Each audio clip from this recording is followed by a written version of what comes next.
Vicente Ramón Guerrero Saldaña nació en Tixla, actual estado de Guerrero, en 1782 y murió en Cuilapán en 1831. Militar y político mexicano. Procedente de una familia de campesinos y arrieros de origen mestizo, Vicente Guerrero trabajó desde su juventud como arriero, labor que lo llevaría a recorrer continuamente su región natal. Allí se hallaba cuando, el 16 de septiembre de 1810, se inició el levantamiento independentista del cura Miguel Hidalgo.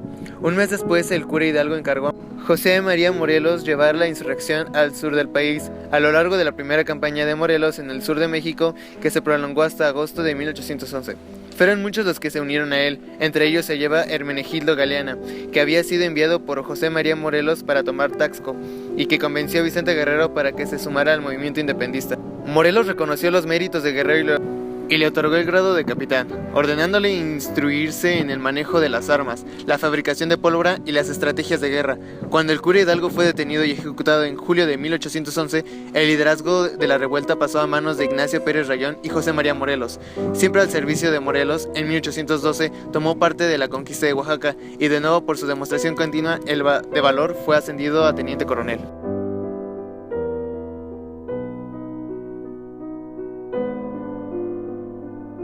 Comisionado por Morelos para que reforzara la zona costera del sur, Vicente Guerrero conquistó Puerto Escondido y Santa Cruz de Huatulco y participó en la toma de Acapulco. En 1814, Guerrero y su ejército escoltaron a los miembros del Congreso a Tlacotepec para darles seguridad, y después fue enviado a Mixteca como apoyo a las fuerzas insurgentes de San Juan y Ramón Sesma. Su táctica consistía en ataques sorpresivos y rápidos, lo cual dio una gran fama por su efectividad. En 1815, tras la aprehensión y fusilamiento de Morelos, Guerrero se replegó a la Sierra del Sur. Al revelar a Morelos en el liderazgo de la causa emancipadora, Guerrero se convirtió en la última cabeza visible de un levantamiento que parecía ya definitivamente sofocado. Los jefes insurgentes, Rosains y Sesma, aceptaron el indulto del gobierno. Las tropas realistas controlaron ya casi todo el territorio mexicano. El virrey español, Juan Ruiz de Apodaca, intentó coaccionar a Guerrero, valiéndose de su padre para que también él aceptara el indulto, pero se negó.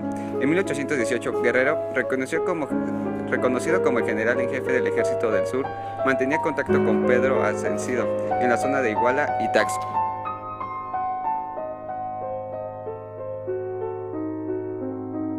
Cuando aquella primera intentona independentista parecía agonizante, el inicio en España del trienio liberal dio un giro a la situación.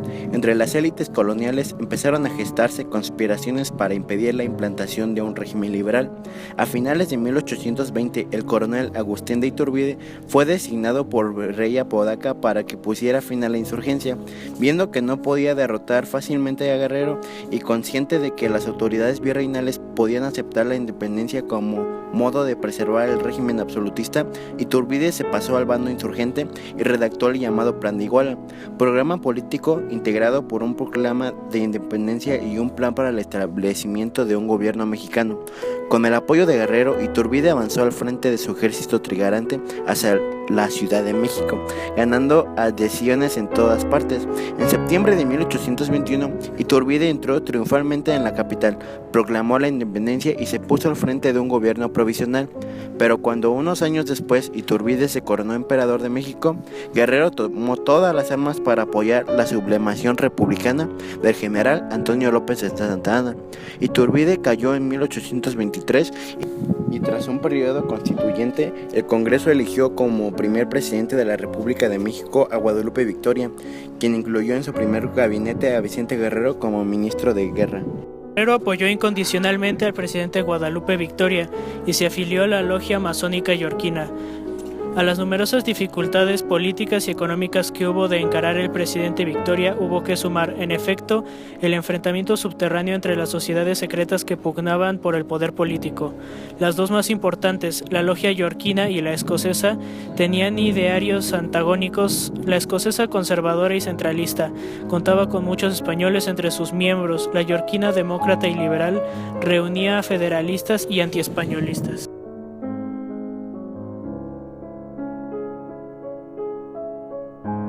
El desmantelamiento en 1827 de una conspiración españolista supuso un triunfo para la logia yorquina, pero pronto surgieron divisiones en el seno de la misma. para la elección presidencial de septiembre de 1828, una parte de sus miembros apoyaba la candidatura de Vicente Guerrero, mientras otra facción prefería el moderado Manuel Gómez Pedraza. Este último resultó elegido, pero las irregularidades detectadas en el proceso electoral y las rivalidades internas desencadenaron el levantamiento llamado de la Cordada, dirigida en la capital por el propio Guerrero y apoyado por el general Santana, que exigía la anulación de las elecciones. Sometido a una fuerte presión, el Congreso acabó de destituir a Gómez Pedraza y proclamó presidente constitucional Guerrero. El mandato de Vicente Guerrero sería muy breve, desde abril hasta el diciembre de 1829. El nuevo presidente quiso llevar a la práctica un programa de reformas radicales.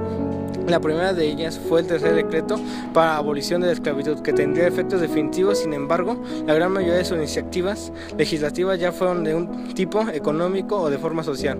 Resultaron inefectivas a causa de una grave penuria en que se hallaban arcas públicas. En septiembre de 1829, para complicar más la situación, un ejército comandado por el general Isidro Barradas protagonizó el último intento de la monarquía española de recuperar su antigua colonia. El general Antonio López de Santana logró derrotar a los españoles, incrementando así todavía más su prestigio, y se unió al vicepresidente Anastasio Bustamante para derrocar a Guerrero de nuevo bajo presión. El Congreso declaró a Guerrero incapacitado para el gobierno y nombró presidente a Anastasio Bustamante 1830 a 1832.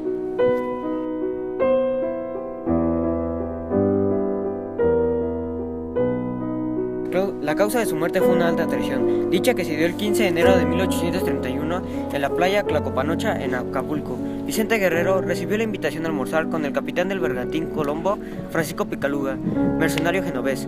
Una vez a bordo, él y sus colaboradores fueron aprehendidos sorpresivamente. De inmediato, el barco elevaría anclas. La traición ocurrió a cuenta de 50,000 pesos que había ofrecido el ministro de Guerra José Antonio Facio por indicaciones del vicepresidente general Anastasio Bustamante, líder de la sublevación en contra del presidente Guerrero. Sobre la reacción de Guerrero, el historiador Juan Díaz Arias comentaría lo siguiente: no le faltó ánimo ni valor para oponerse a la revolución. Lo que le faltó fue el patriotismo de quienes estaban obligados a ayudarle y sostenerle, en un círculo de perjuros y traidores, y que en vano había requerido resistir a una rebelión consumada por las tropas del gobierno, acaudillada por el vicepresidente de la República. Juan de Dios Arias, México a través de los siglos. Guerrero fue transportado al puerto de Santa María de Huatulco. Fue entregado a 4 oficiales que esperaban el arribo de la embarcación en la playa que desde entonces se denomina La Entrega. Entre ellos se encontraban el capitán José Miguel González, el teniente Fuentes y el alférez Maciel de caballería. El 25 de enero, Guerrero comenzó a ser interrogado por el fiscal José María Llanes, capitán del batallón activo de Jamiltepec. Llanes se enfermó durante el juicio militar. Por tal motivo, Joaquín Ramírez y Sesma ordenó a Nicolás Condelle continuar el proceso como juez fiscal y alférez del 11º Regimiento. Juan Ricoy como secretario. El defensor fue el subteniente Francisco Cosio. Guerrero fue condenado a la pena de muerte. Fue fusilado el 14 de febrero de 1831 en Cuilapan, Oaxaca. En 1833, Bustamante y miembros de su gabinete son llevados ante la justicia por el asesinato de Guerrero. Juan Álvarez, quien intentó evitar el asesinato de Guerrero, acusa a Bustamante de haberle obligado a tomar las armas en defensa propia y para defender las instituciones. Asimismo, José Antonio Barragán acusa a Bustamante por haber hecho la guerra a muerte a los patriotas que sostenían a las instituciones y los derechos de Guerrero como presidente. Asimismo, 3 legisladores de Oaxaca solicitan el cambio de nombre de Cualipán a Ciudad Guerrero-Titlán para honrar y reivindicar la memoria del insurgente.